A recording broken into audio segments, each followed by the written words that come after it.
You know what? I could drive to visit my mom and dad. Call up one of my parents and just spend time with them on the phone. Well, that's fine. I know that that's probably what they would appreciate the most. Might actually help them the most.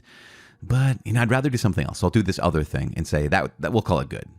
And again, we do that with our spiritual lives. We do that when it comes to taking care of family, taking care of each other. We always have ability to substitute something we're not actually called to do instead of the thing we're actually called to do. And so Jesus is pointing that out and indicting all of us when we are tempted to do that. Now, moving on, here is the story again in chapter 7 about the Syrophoenician woman's faith, which can be troubling to a lot of us because here is Jesus who not only, she has this woman, Syrophoenician, right? So Syrophoenician simply means that, not simply means, she's from the region of Tyre and she's a Greek, so she's not a Jew. And, but she's from the same region of Jesus as Jesus. So this is simply she belongs to a different religion, and she's not necessarily the same bloodline as the Jewish people. But it's not necessarily it's not a matter of her being a woman. It's not a matter of her being a foreigner. It's a matter of her not being Jewish. And this is the big key, because it seems like, my gosh, Jesus is not necessarily the kindest to her, apparently at least. Because why? She has a daughter who is possessed by a demon, and she says, the demon from my daughter. And Jesus says to her, let the children be fed first, for it's not right to take the children's bread and throw it to the dogs. Now, you can say, wait, did he just call her a dog? And in some ways you'd say, yes, but also no, because in our translation, it just says dogs. And we recognize that dogs could be a really big insult. Our dogs could be a descriptor. What I mean by descriptor is, he doesn't say you are a dog. What he says is, it is not right to take the children's bread and throw it to the dogs. Dogs, in this case, is actually a Greek word that means puppies, or means like the pets. It's a word for pets, beloved pets, in fact. And he's saying, when it comes to who gets fed in the household, we have pets and we love them. We have children and we love them more. And so who gets the food first? Well, if it's between the children and the pets, the children get fed first. And so he's not insulting her as much as he's describing what he's about to do. Because why? Jesus came to save the Jews first. And this has to be the case. It's not the Jews exclusively. And that is absolutely clear, abundantly clear from the way Jesus speaks and the way Jesus acts. He regularly goes out to those who are outside the community of the Jews, but he also emphasizes so clearly that salvation in John's gospel, right, in chapter 4, is from the Jews. But salvation for the whole world through the Jews, right? Salvation for the whole world, for everyone, including the Syrophoenician woman and her daughter. But it's actually going to come from the fulfillment of everything we've been reading, everything that the Jewish people have been living in the Old Covenant, in the Old Testament. And so he doesn't say, I didn't come for you. He says, listen, first for the Jews and then you. And what's so good is that the woman, even though Jesus essentially sounds like he's saying no, she persists, and she persists in humility. It's amazing. She says, yes, she agrees. Like, yeah, I get it. We're not the children of the household, but I know something about you. I know that you come from God, and I know something about God because of you Jewish people, and that is that God has a love for all those who belong to him.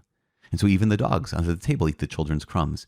And Jesus is just so, this is the contest between humility and entitlement. She doesn't come to Jesus with any sense of entitlement. She doesn't say, I deserve to be fed. My child deserves to be healed. She simply says, I know you can. Please, will you? And he says, I came for the Jews first. Yes, I know. But I trust that you have enough left over.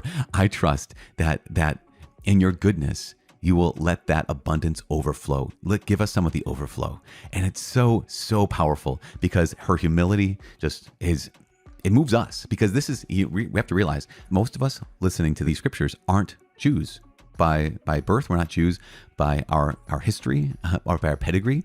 We're Gentiles. We're her. And that's how we approach God too.